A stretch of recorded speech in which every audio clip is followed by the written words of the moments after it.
Veterans. A lot of you know I worked inside the Department of Veterans Affairs as a VA rating specialist, and then I retired.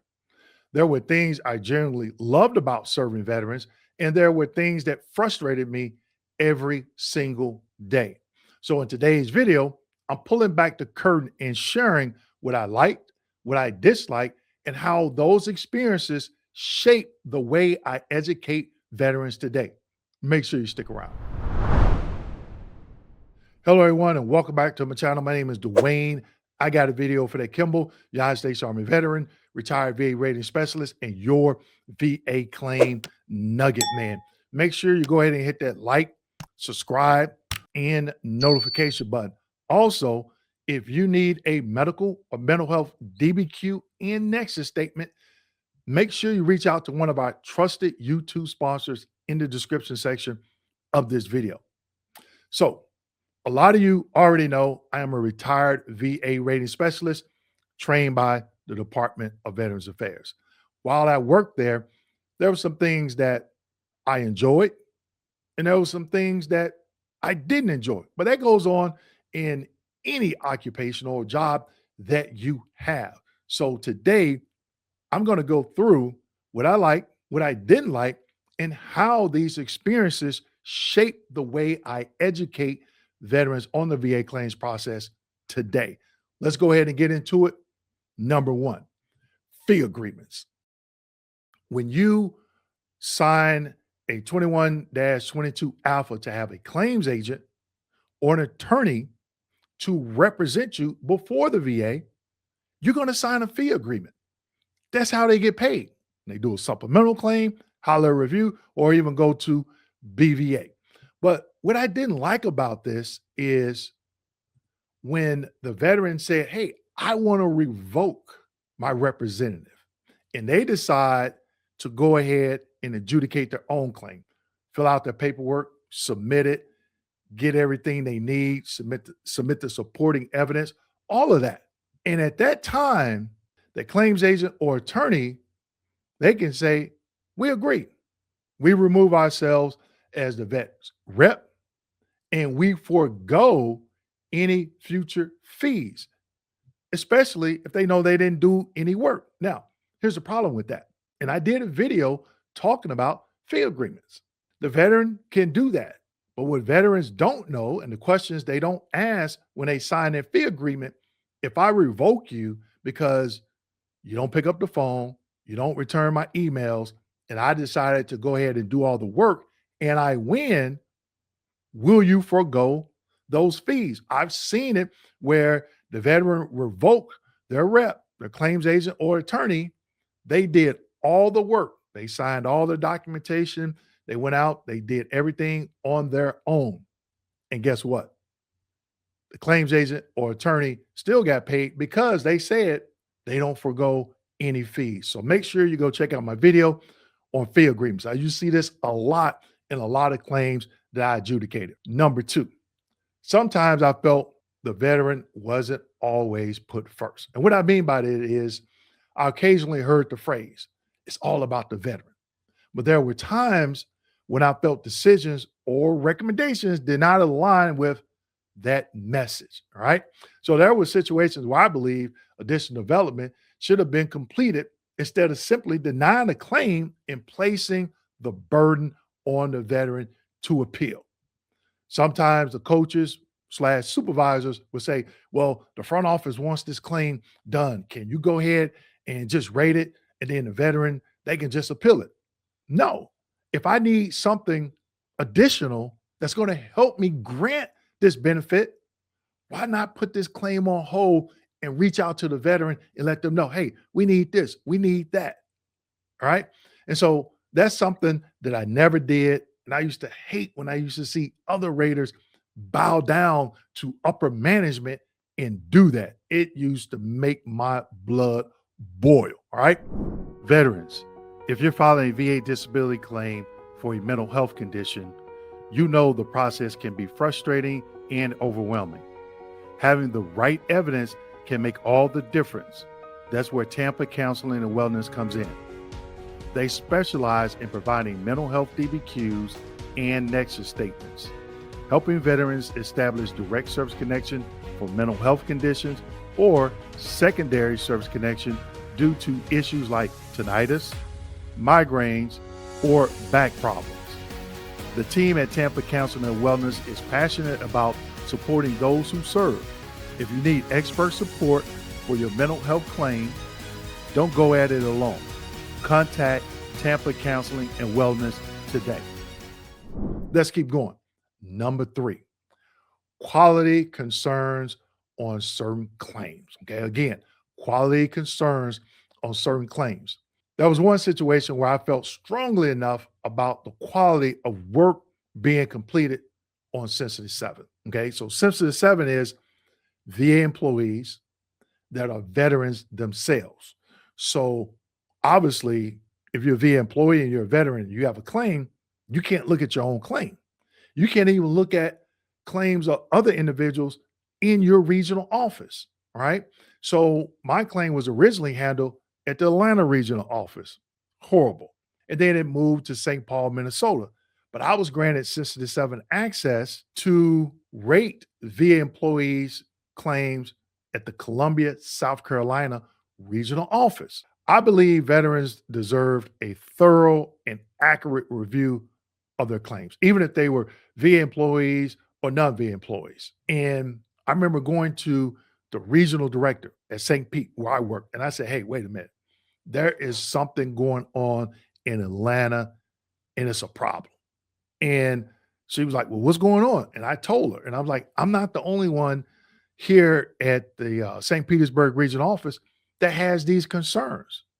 And so she asked me a couple of questions, but pretty much quiet the entire time. And she was like, well, you could just file an appeal. I'm like, that's not the problem. It should never get to that point. They're not following our training. They're not following the regulations. Is there anything that you can do to stop this? Maybe talk to their regional director and say, hey, wait a minute, we're getting a lot of concerns about this or that from our veteran VA employees here. You know what? She could give a rat's ass about claims and what was going on. That's what I perceived from some of the questions that she asked me, some of the questions that she didn't ask, but most importantly, her body language. Okay. So I didn't like it.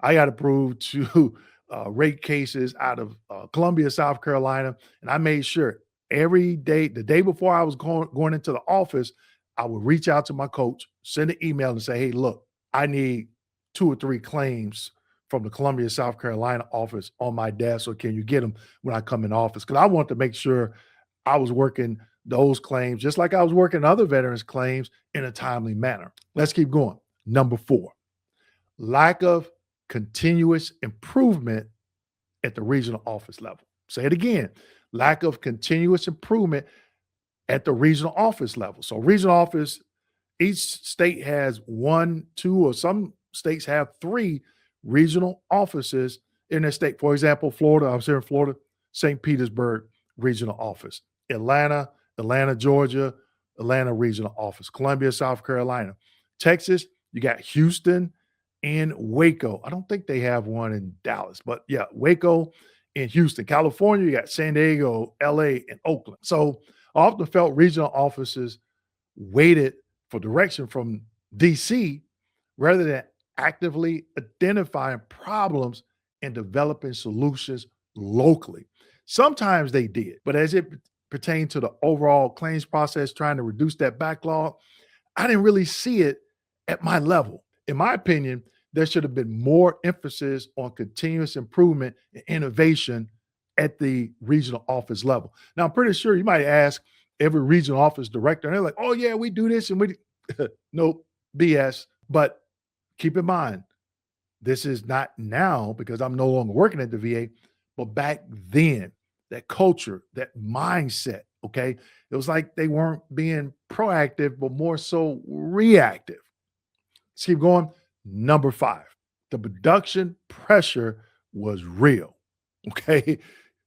VSRs, RVSRs, droves, VA employees are on production quotas, okay? So one topic that was rarely discussed publicly was production quotas. And it's still that way.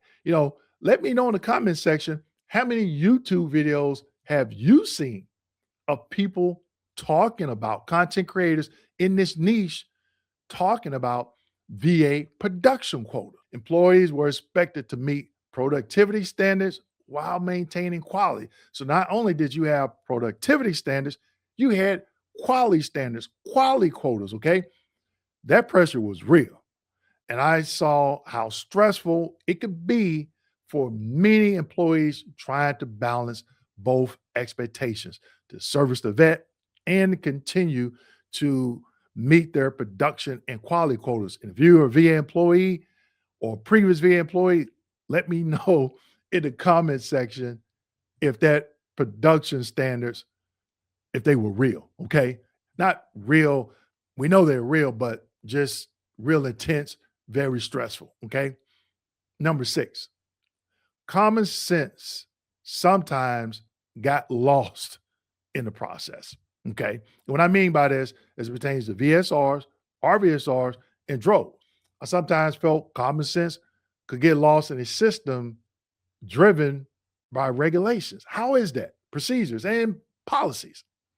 I also observed situations where personal opinions or biases appear to influence how some employees view certain claims rather than focusing strictly on the evidence.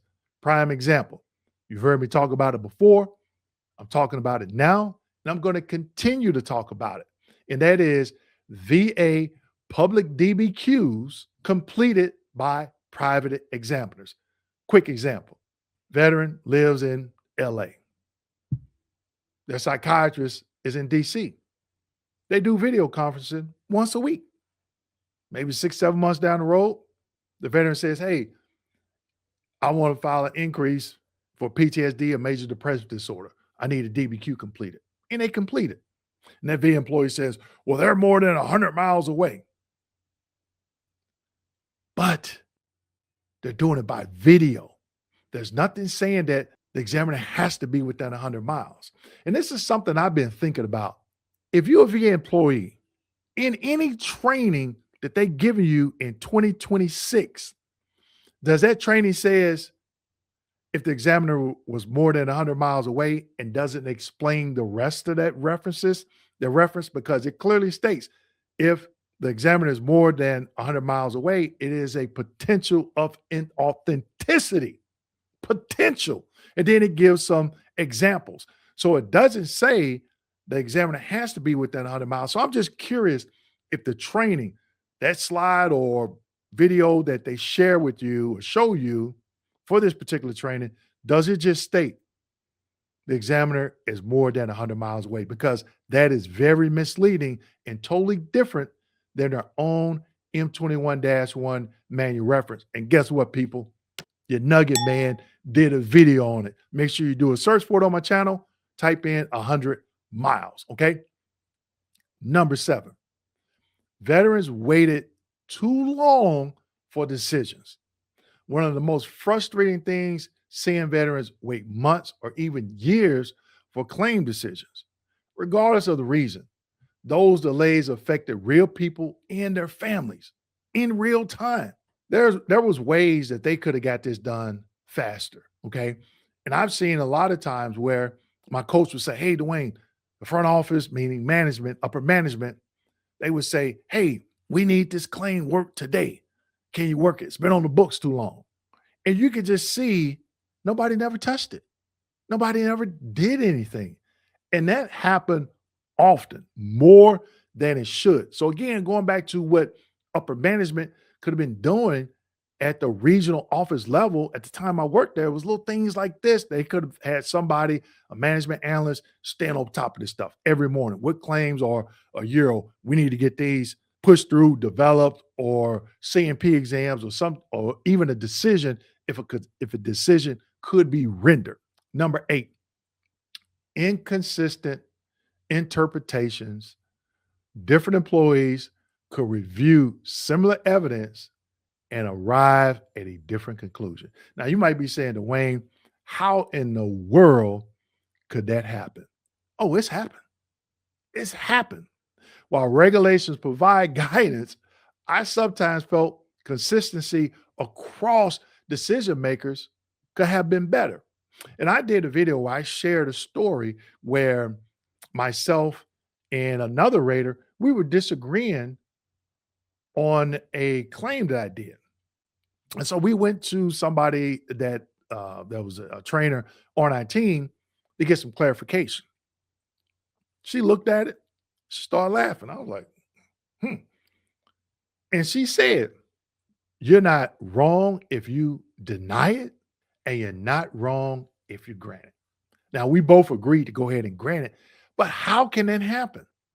Because there are some gray areas in the regulation, but in my opinion, some raters could read the same regulation and get a different conclusion. And you're like, what? Yes. Okay. Especially as it pertains to what I just said about, for example, the 100 miles. Look at the AM21-1 manual reference. Look at the 38 CFRs. There's 2 or 3 of them out there that talk about private examiners, weighing of evidence, and when a CMP exam may not be necessary. Okay. So the way I looked at it, I'm like, hey, if a veteran has an actionable and sufficient DBQ and Nexus statement, man, I'm using it. I'm not wasting that veteran's time scheduling a CMP exam. Now I'm also making sure that it meets all of the VA criteria. Okay. I just couldn't just use it, say, oh, well, I'm taking it, face value. I had to look at it and make sure that it was good to go. I wasn't going to put the veteran through stress of going to a CMP exam. And I know some of those VA CMP examiners and third-party contractors don't always tell the truth. You know how I know it? Because I used to see it in the veterans file and it happened to me. So I wasn't going to do another veteran like that as long as their paperwork was correct. Now, we're going to get into what I liked about working at the VA. I know I said a lot of things I didn't like, okay, but I'm going to talk about what I like. The training team. When I first started working at the VA, throughout my career, I generally appreciated the individuals responsible for training new employees.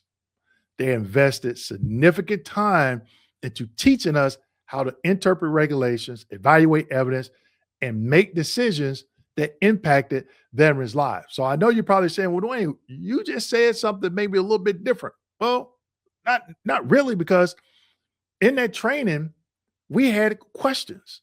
They answered all our questions, and people still will come up with different conclusions.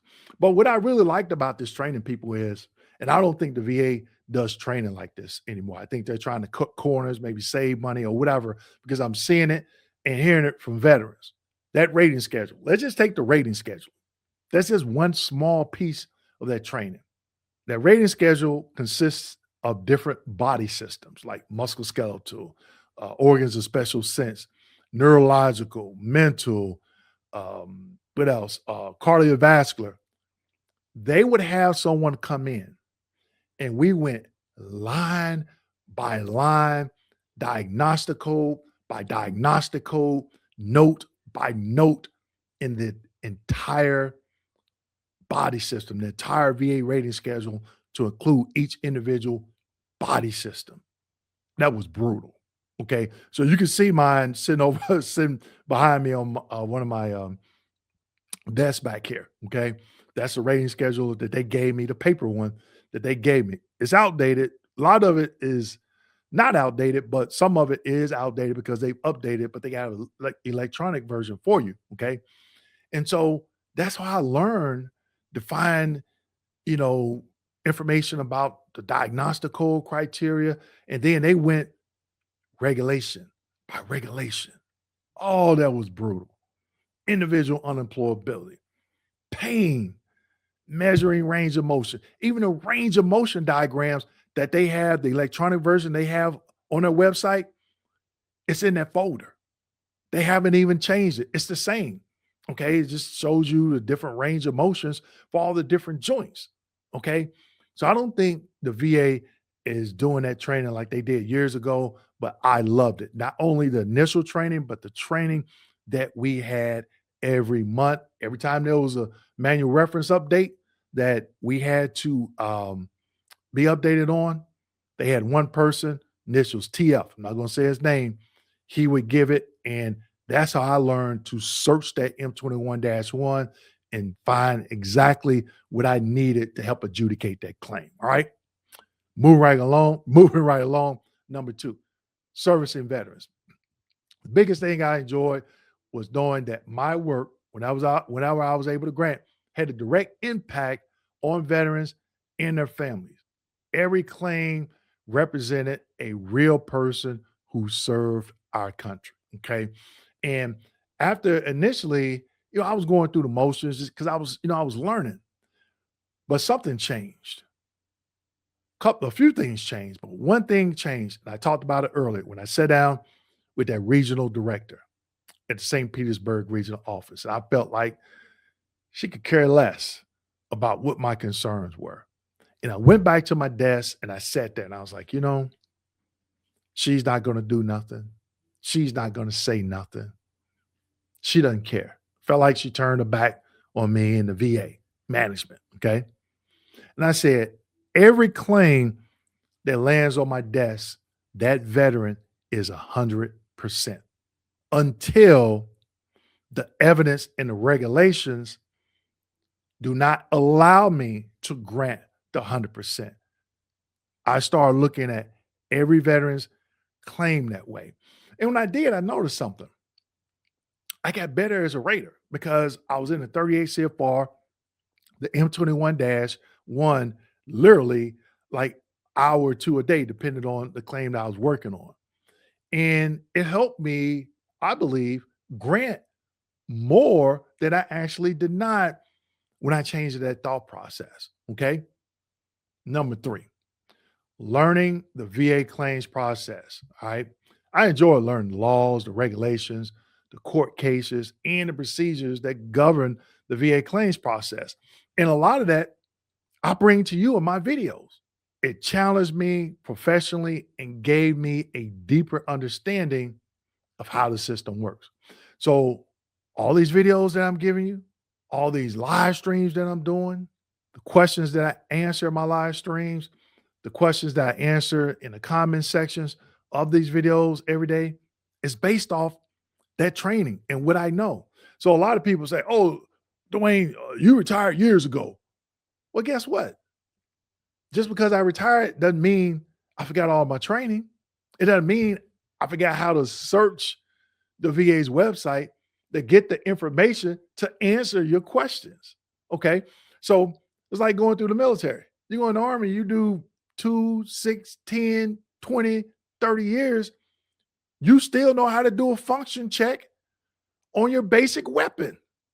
You just didn't, oh, I'm no longer in the military. I don't wear a uniform. So I don't know how to do it anymore. No. Okay. But that's what I really liked. And there was one thing that happened. I got kicked off the team that I first started with, and I went to a new team. Nobody talked to me. Nobody said nothing. And when I would go back and try to ask questions to some of the people I went through training with, they kind of shunned me off. And I was like, oh, really? That's what we doing. So I just really started to dive in to the regulations because my first supervisor said, do not try to memorize all this information.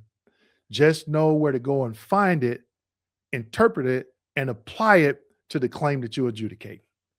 So she did me a favor by kicking me off the team because I don't know where I would have been. And I went through over a year of just in the regulation, in the regulation, in the regulations, in the regulations. Okay. Let's keep going. Number 4, working with dedicated employees. Now, I know a lot of you, all VA employees suck. No, they don't. I work with some really dedicated and awesome people. Now, are there some people that are buttholes? Yeah.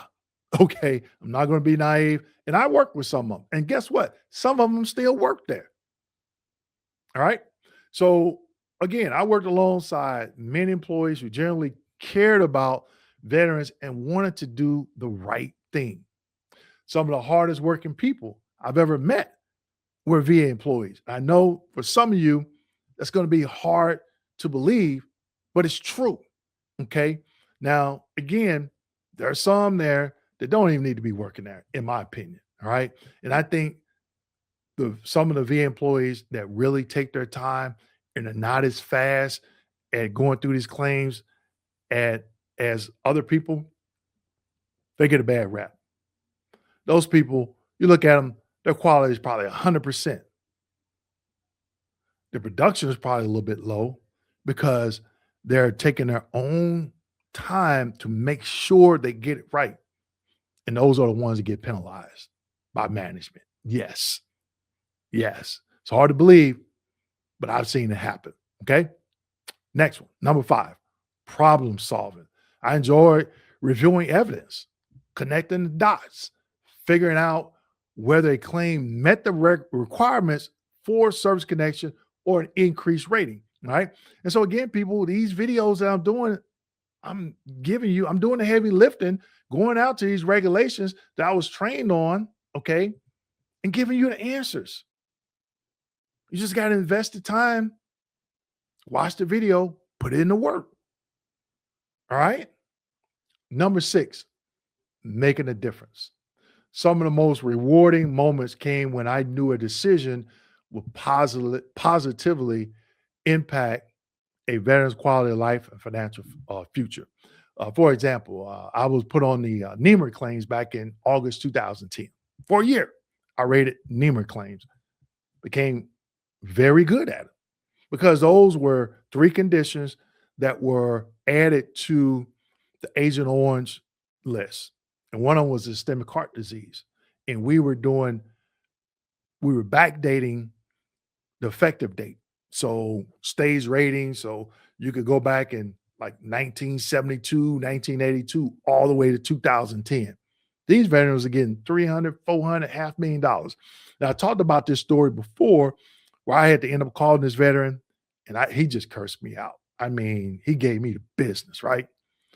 But make a long story short, when I talked to that veteran again and I told him I was able to grant the benefit and how far I was going to go back, he broke down, he started crying. And he was like, we don't have anything else to worry about from a money standpoint. Because I think that one was maybe close to $500,000 in back pay, if I'm not mistaken. Okay. So if you're still watching this video, go ahead and put a bunch of fire emojis in the comment section. Let me know if you think that was a large back pay. All right. So number 7, and the final thing that I liked about working at the VA, working from home. I started to work from home and I was going to office twice a week. And then they said, okay, you only got to come in once a week.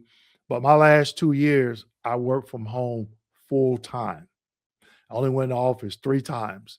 One, I had to take that biannual test. And I didn't even go into office. Well, I went to office, but I had to go to an office over in the hospital, not the regional office, because I was like, I'm not dealing, I don't want to see management. Okay. And then another time was when I turned in my computer. I can't think of the other time I went, but it was 3 times. But I enjoyed working from home. I really didn't take lunches. It really didn't take breaks because I would just get up, go to the bathroom, maybe get some water or whatever. Lunchtime, I would make a sandwich, or my wife would already make a sandwich for me. And so I was working through lunch on my computer. When you went into work or you went to office, you haven't saw somebody for a couple of weeks, you have a 5-10 minute conversation. And then people come in and ask you questions, which I didn't mind. But when I was at home, I was locked in. And guess what, people? My production went up. My quotas, it went up. My quality stayed up. It improved. I was at home. Okay. But it was still stressful. All right. So those are some things that I didn't like about the VA. I liked about the VA, and then some things to show you, to share with you some experiences. All these experiences have helped me and shaped me to now educate you on this VA claims process. So keep in mind, people, if you subscribe to my YouTube channel, you see me share a 38 CFR M21-1, go look at it. Go look at it for yourself. Read it. Try to understand it. Maybe in the live stream, ask me a question you may need clarification on. on a particular 38 CFR or M21-1 manual reference, okay? So with that being said, make sure you like, subscribe, hit that notification button, and as always, share this video with your fellow veterans. Thank you. Don't be frustrated, get educated.